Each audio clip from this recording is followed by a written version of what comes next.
Hola, hola, hola. ¿Qué tal? Ya estamos otra vez aquí con otra nueva sesión de Merendando con Química, aquí en Aula de Ciencias. Y nada, antes de empezar con esta sesión, os quería decir que ya tenéis disponible un curso en Classroom donde encontráis todo lo que hemos estado haciendo hasta el momento del curso de Introducción a la Química. Allí podéis encontrar vídeos de YouTube, veréis los PDFs de las diferentes sesiones, porque sabemos que la calidad no es muy buena en los vídeos.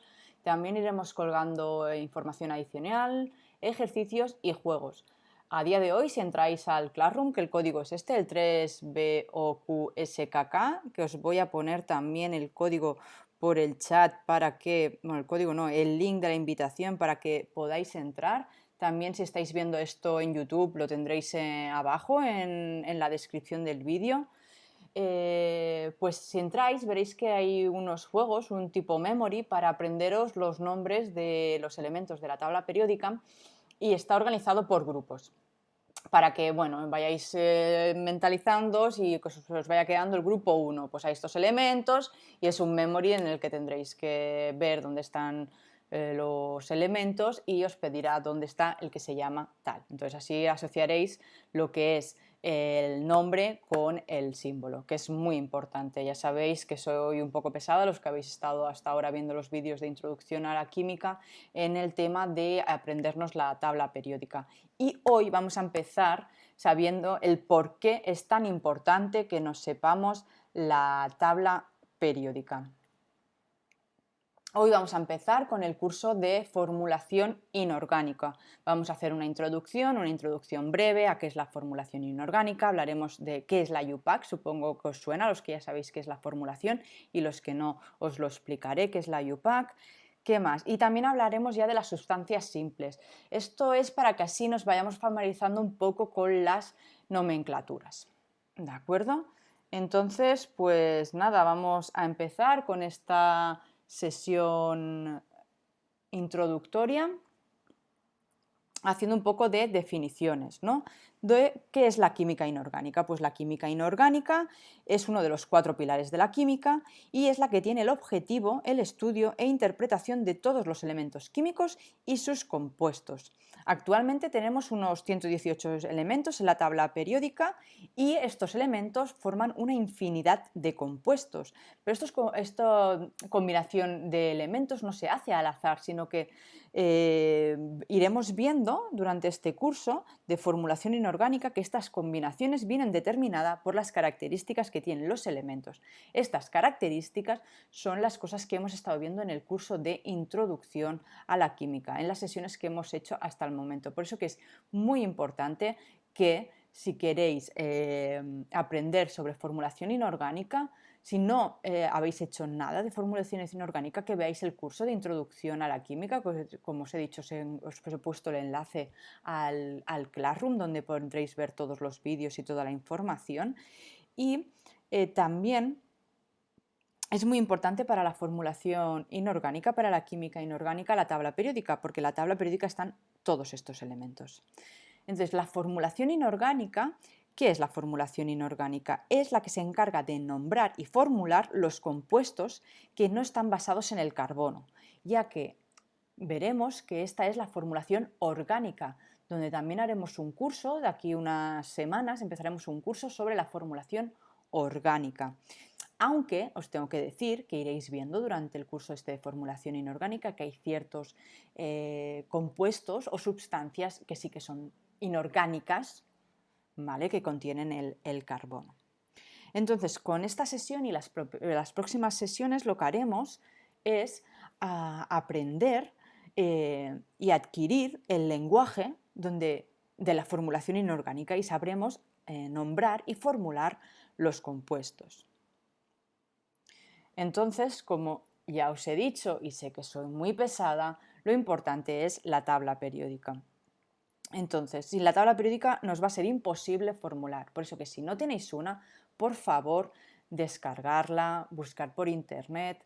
Yo, si queréis entrar en el link que os he pasado del Classroom, porque allí he hecho un apartado en el que podéis ver diferentes tablas periódicas en formato PDF para descargar y también unos links para poder comprar algunas tablas periódicas. Pero por favor, si queréis formular, necesitáis una tabla periódica.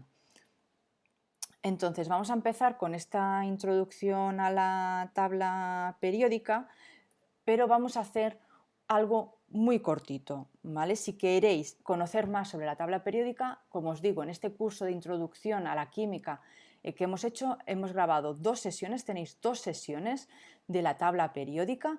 La primera sesión es la que más os interesa para lo que es la formulación y luego hay una segunda sesión que hemos hecho de propiedades periódicas, que también os iría bien porque con las propiedades periódicas también veremos se ven el tema de aniones y cationes, pero bueno, sí que os recomiendo mucho que veáis la primera sesión de la tabla periódica del curso de introducción.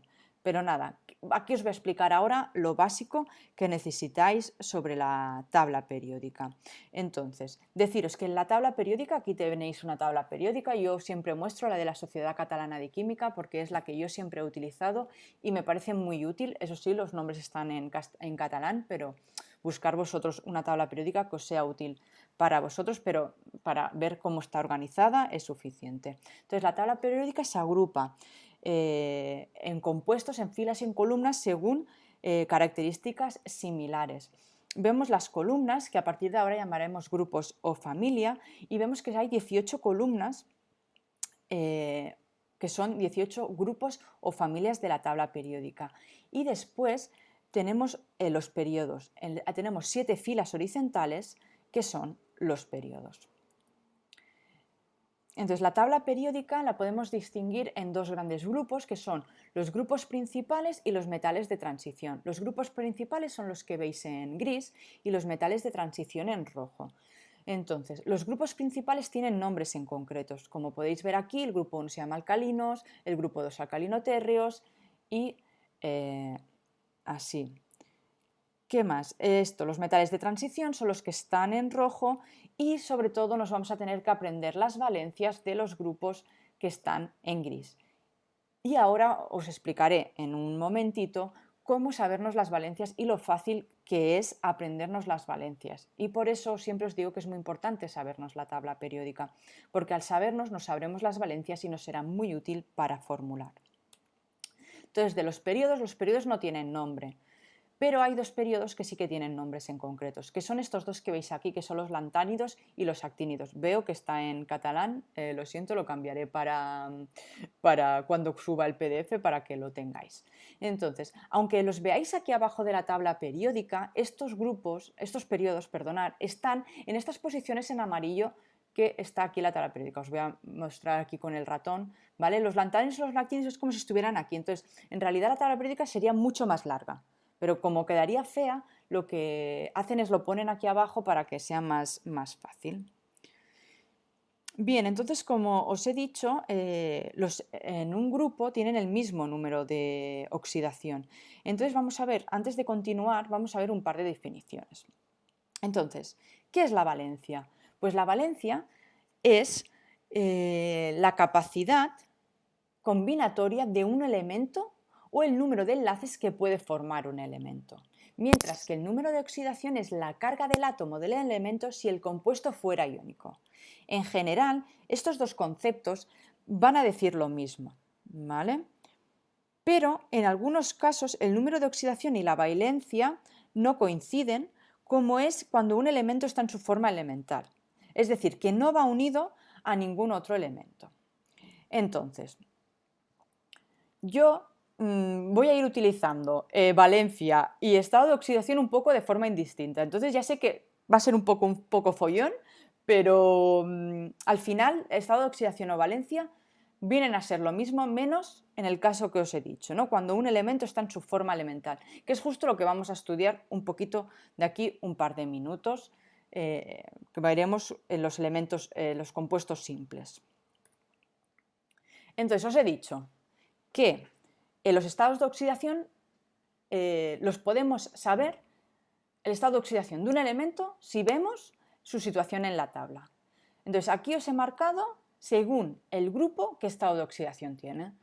Entonces el grupo 1 tiene un estado de oxidación todos los elementos del grupo 1 tienen estado de oxidación +1. Todos los elementos del grupo 2 de la segunda columna tienen estado de oxidación +2. Si pasamos a la derecha, esta tercera columna, que en realidad es la 13, todos los elementos de esta columna tienen estado de oxidación +2.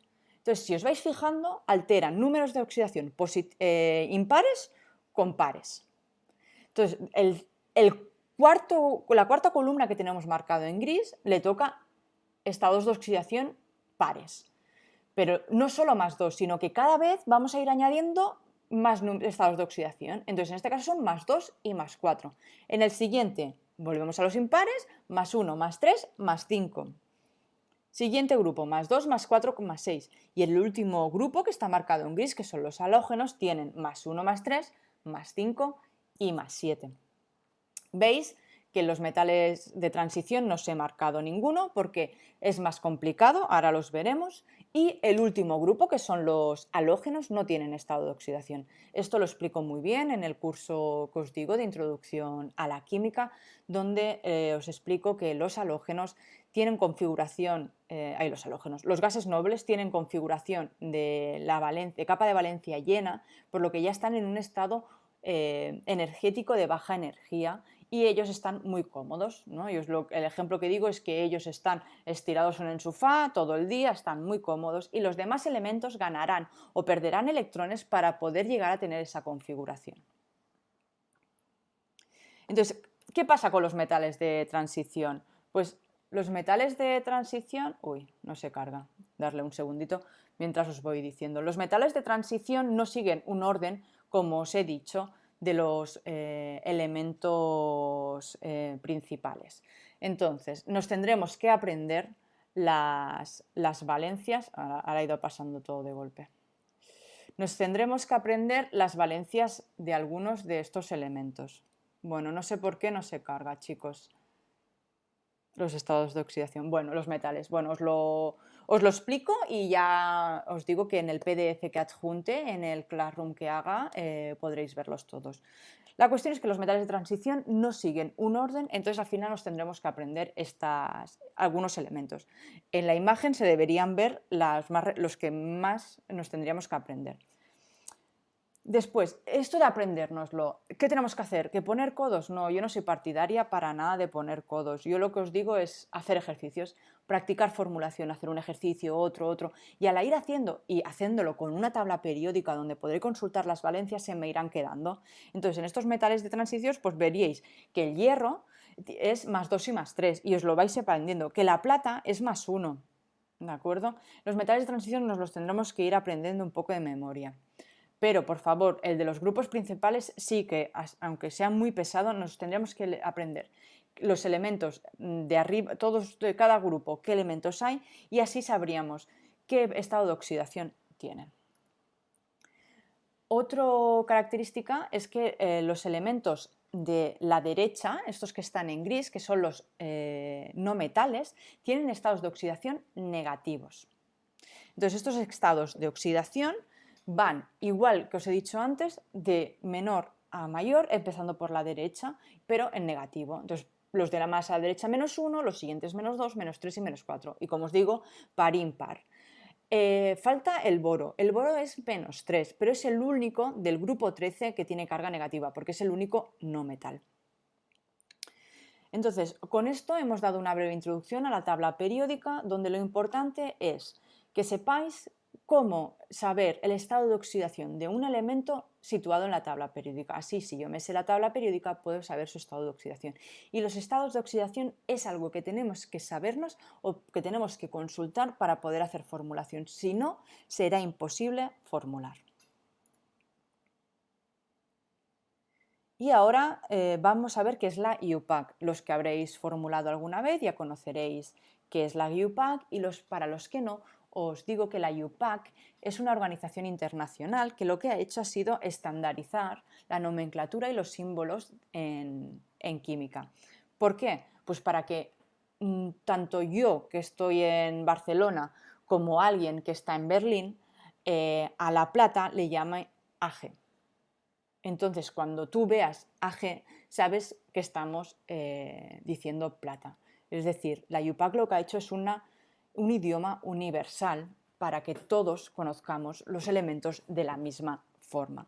También la IUPAC es la que nos marca cuál es la nomenclatura, cómo tenemos que nombrar estos compuestos. Entonces, dentro de las nomenclaturas se estudian 3 tipos de nomenclaturas. Se estudia la sistemática, la tradicional y la stock. Normalmente la IUPAC recomienda que se utilice la sistemática, pero es verdad que la tradicional o la de stock están bastante utilizadas.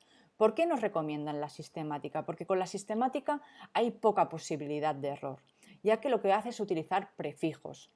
Mono, di, tri, es decir, si hay 2 de algo le llamará di y el nombre de elemento. Si hay 3 de algo le llamará tri y ese nombre de elemento.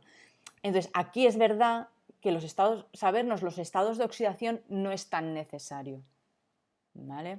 Pero normalmente se utiliza la nomenclatura tradicional o la de stock. Entonces, la nomenclatura tradicional lo que se hace es el nombre seguido del estado de oxidación del elemento en números romanos entre paréntesis, siempre y cuando ese elemento tenga más de un estado de oxidación. Es decir, para los del grupo 1 y grupo 2, que los del grupo 1 son solo +1 y los del grupo 2 son solo +2, en estos no pondríamos entre paréntesis 1 en números romanos o entre paréntesis 2 en números romanos, sino que asume que yo ya sé que el litio, como está en el grupo 1, solo tendrá estado de oxidación +1.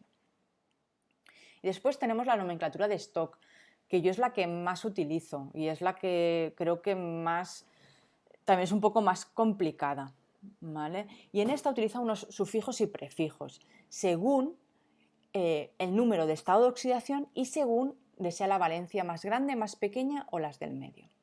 Entonces, todos los que tengan solo un estado de oxidación se acabará con el prefijo ico. Cuando tenemos 2 estados de oxidación, el que tenga la valencia más grande acabará en ico y el más pequeño en oso. Cuando tenemos 3 estados de oxidación, el más grande en ico, el mediano en oso y el más pequeño tendrá un sufijo y un prefijo, hipo, oso. Y si tiene 4 estados de oxidación, tendremos el más, que utilizará prefijo per y sufijo ico, el segundo, ¿no? Más grande, no el más grande, sino el segundo, ico, el siguiente, el tercero, oso, y el más pequeño, hipo, oso.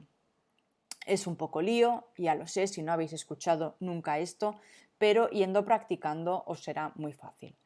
Eso sí, puede ser, me pasa mucho sobre todo cuando hago clases de química con chicos o chicas que hacen alguna ingeniería, que no han hecho química en su vida, cuando nos ponemos a formular y decimos los nombres, la verdad que nos reímos un rato. Bueno, yo no, porque estoy muy acostumbrada, pero entonces les veo yo las caras que se ríen porque dicen estos nombres son rarísimos porque no los han escuchado nunca. Y nada, darme un segundito que bebo agua. Vamos a ver lo que es la formulación. Ahora hemos visto cómo nombrar los compuestos, pero vamos a ver la formulación. Entonces, en cuanto a la formulación, lo que se tiene que hacer es representar los compuestos en una sola fórmula, donde consten todos los átomos que la forman y la cantidad que hay cada uno. Pero nunca se pone el 1. Cuando veáis que no hay nada, como es en el caso que hay aquí en la diapositiva, es que hay solo 1. Entonces, siempre en la parte derecha lo que se va a representar es el átomo más electronegativo, es decir, el de estado de oxidación negativo, el que es el anión. Y a la izquierda se va a representar el más electropositivo, es decir, el que tiene un estado de oxidación positivo, el catión. Entonces, los subíndices, aquí solo vemos uno, que es el 2, nos marcará la cantidad del elemento. ¿Vale? Entonces, en este caso vemos que tenemos un berilio y tenemos 2 cloros, donde el berilio sabemos que está actuando con la carga positiva y el cloro con una carga negativa. Si yo me sé la tabla periódica, sé que el cloro es cloro -1, porque solo puede tener la carga negativa, solo puede ser -1. Y el berilio, yo sé que está en el grupo 2 y que su carga solo va a ser +2. Entonces, así se representa el cloruro de berilio. ¿Y cómo yo sé que se llama cloruro de berilio? Pues vamos a ir viéndolo en las siguientes sesiones y ahora vamos a empezar con la formulación, que es lo que realmente nos interesa y es donde vais a aprender a realmente a formular, y vamos a empezar con las sustancias simples o las sustancias elementales. Entonces, ¿qué es una sustancia simple o elemental? Pues son las sustancias que están constituidas por un solo elemento y pueden ser de dos tipos. Pueden ser los elementos monoatómicos, es decir, que se representa el símbolo del elemento, pues Ar es el argón, Che es el xenón, ¿vale? Son los elementos. Y luego tenemos las moléculas, donde son unas sustancias simples que se representan con el símbolo del elemento y un subíndice, en el caso de los metales. Por ejemplo, aquí vemos O3. O yo sé que es oxígeno. 3 oxígenos, por lo que tengo que poner el prefijo tri. Tri-oxígeno. En este caso, el trioxígeno tiene un nombre común, que es el ozono. También vemos el ejemplo del P4. P4, 4, P, que es el fósforo, pues es tetra 4 fósforo. Y este también tiene un nombre común que se llama el fósforo blanco. Entonces, os pueden preguntar cuál es la fórmula del ozono. Entonces, vosotros tenéis que saber que el ozono es O3, o el del fósforo blanco, que es P4. Entonces, muchas cosas las vamos a poder formular o nombrar sin aprender nada de memorias, o simplemente pues, los prefijos, sufijos y tal, pero es verdad que hay otras que tendréis que aprenderlas. No hay muchos elementos que se tengan que aprender o no hay muchos compuestos que se tengan que aprender, pero hay unos cuantos y lo tendréis que hacer. Y vuelvo a lo mismo. Yo no soy de poner codos, no soy de empollar y O3, ozono, O3, ozono. No, no soy de este tipo, soy de practicar, de hacer ejercicios. Entonces, creo que haciendo ejercicios es como se aprende y haciendo ejercicios es como conseguís memorizar las cosas. Entonces, pues vamos a verlo con ejemplos. Vamos a empezar a formular. Ahora vamos a hacer unos ejemplos sencillitos de las sustancias simples o elementales, pero vamos a ir aprendiendo cómo lo tenemos que ir a hacer para que en la próxima sesión, que ya empezaremos con los óxidos, con los hidruros, pues vayamos bien y sepamos cómo hacer las cosas. Entonces, pues nada, empezamos con L2. Pues vamos a hacerlo todo por la nomenclatura sistemática y la tradicional, ¿de acuerdo? Entonces, O2. O yo sé que es el elemento oxígeno y 2 me está diciendo que tiene 2 oxígenos. Por eso yo le diré dioxígeno. El O2 es lo que respiramos nosotros.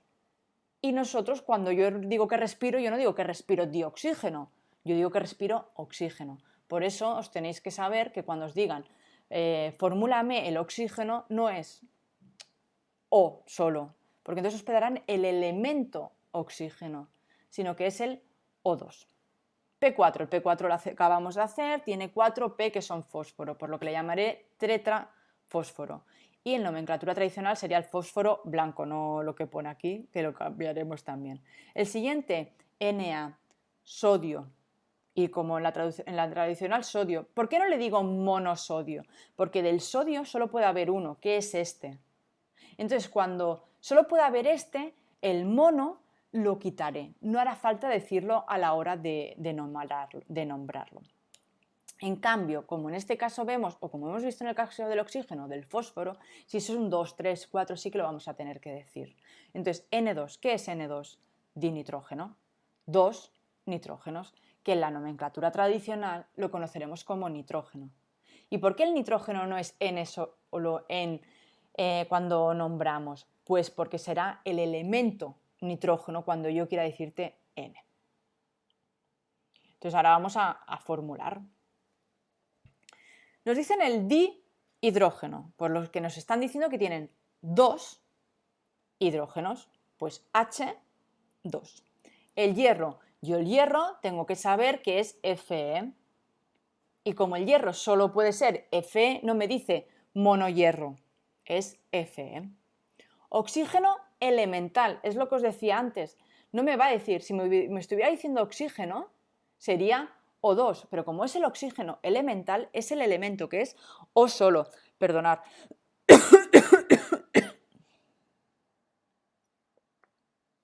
Y por último vemos que tenemos el hexaazufre. Ahora vamos a pensar un poco. Hexa, 6. Azufre, S. Pues ¿qué es lo que veremos? S está mal, no es S8, es S6.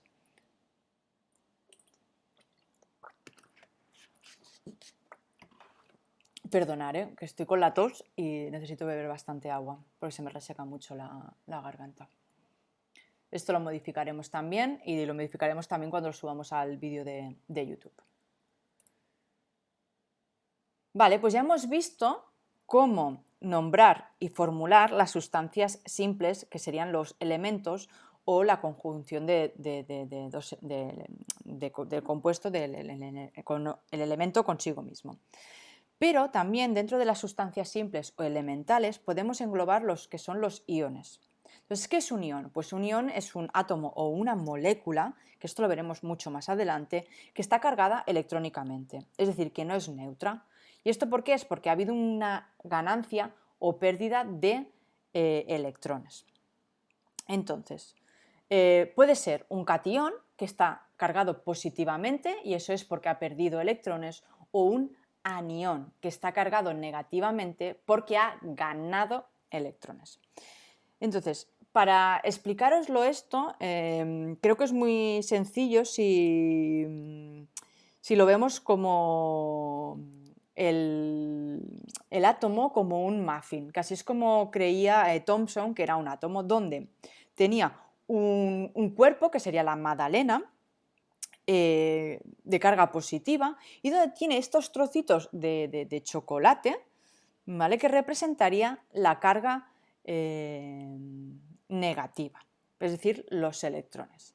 Entonces, si yo tengo una molécula, ¿no?, como vemos aquí esta magdalena roja, donde tiene estos trocitos de chocolate, que en este caso vemos que hay 1, 2, 3, 4, 5, 6, 7, 8, 9, si yo pierdo, es decir, de estos 9 le quito 2, entonces ahora me quedan 7, si contáis 1, 2, 3, 4, 5, 6, 7, como yo estoy quitando carga negativa y lo demás sigue positivo, esta compensación de cargas hará que yo ahora esté más 2, es decir, que forme un catión. En cambio, si yo tengo estos 9 electrones y ahora le añado 2, es decir, tengo 11 de estos trocitos de chocolate, estaré con carga menos 2 porque tendré 2 cargas negativas más de las que tenía al principio, por lo que ahora tendré un anión. Entonces vamos a ver cómo nombramos y cómo formulamos con los iones.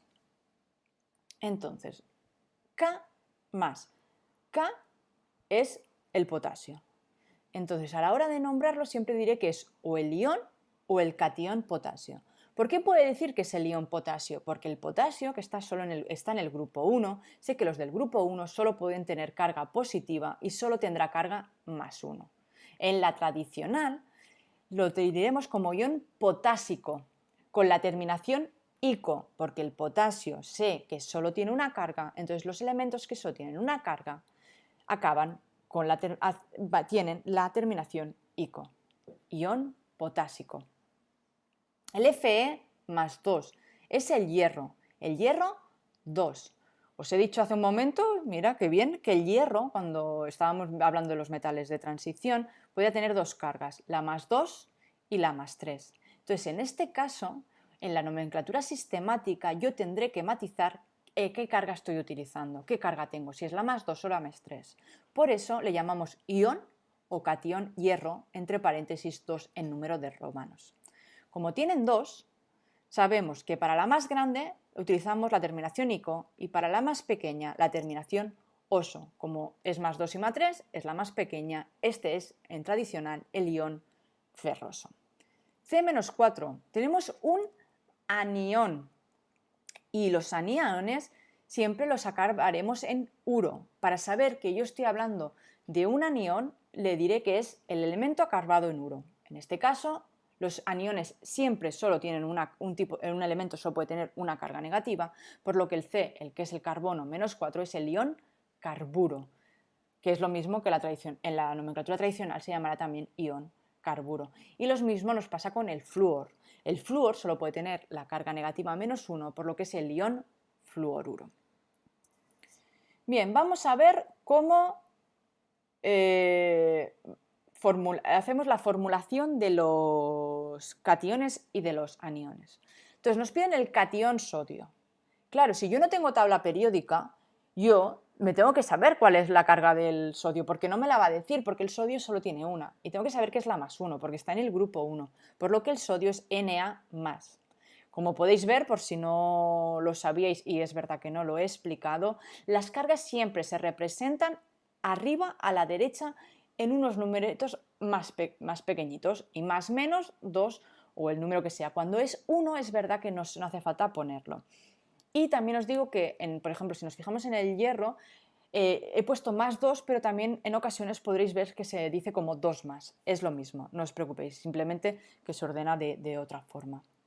Venga, bromuro, como tiene la terminación uro, sabemos que es negativo. El bromo yo sé que es de los haluros, de los halógenos, y los halógenos solo pueden tener carga negativa -1, por lo que esto será Br negativo. Catión carbono 2. ¿Por qué me dice que tiene el carbono 2? Porque el carbono puede ser +2 o +4. Entonces, yo ya sé que esto es el C, carbono, +2.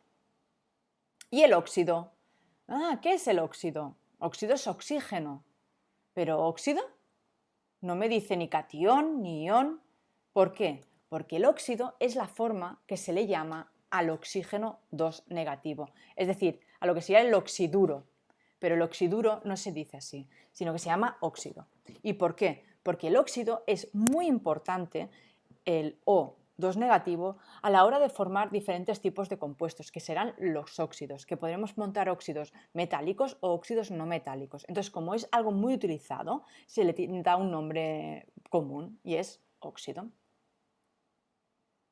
Y nada, aquí os tenía una pequeña broma de cuál es el ion más famoso del mundo, que es el ion Lennon. Nada. Y nada, con esto acabamos esta introducción a la formulación inorgánica. Ha sido cortita porque lo que queríamos era explicarlo y fuera, no queríamos entretenernos, lo que queremos es formular, queremos hacer ejercicios, que es lo que haremos a partir de ahora. Haremos una pequeña introducción explicando lo que vamos a trabajar, cómo se formula y ya pasaremos a hacer ejercicios, hacer ejercicios, hacer ejercicios. Como os digo, es la forma que tenemos para hacerlo. Por favor, si no tenéis una tabla periódica, descargaros una, compraros una, porque es que si no, no podemos formular. Y ya sé que soy muy pesada, pero si os la aprendéis, muchísimo mejor. Entonces, si tenéis dudas de este tema, de otros temas que hayamos tratado, de otra cosa relacionada con química, ya sabéis, me escribís un correo a aida.auladesciencias@gmail.com y nada, deciros que si os interesa lo que os podemos ofrecer, por favor nos sigáis en Twitch para que nos veáis en directo, así podremos interactuar un poco. También, si las horas nos convienen, podéis recuperar todas las sesiones en YouTube. Aparte, en YouTube corregiremos estos pequeños errores que vemos que tenemos en los directos. Después también deciros que tenemos diferentes redes sociales, Instagram, Facebook, TikTok, Twitter, donde vamos colgando la actualidad, vamos diciendo cuándo está todo y estamos preparando pequeñas píldoras, vídeos cortitos, donde os daremos consejos pues, para formular o de los temas anteriores, pero eso todavía estamos trabajando en ello. Y nada, desearos que paséis muy buena tarde, que muchas gracias por estar aquí y nada, que acabéis de pasar la tarde bien y que recordar que el conocimiento es poder y que la ciencia puede ser divertida.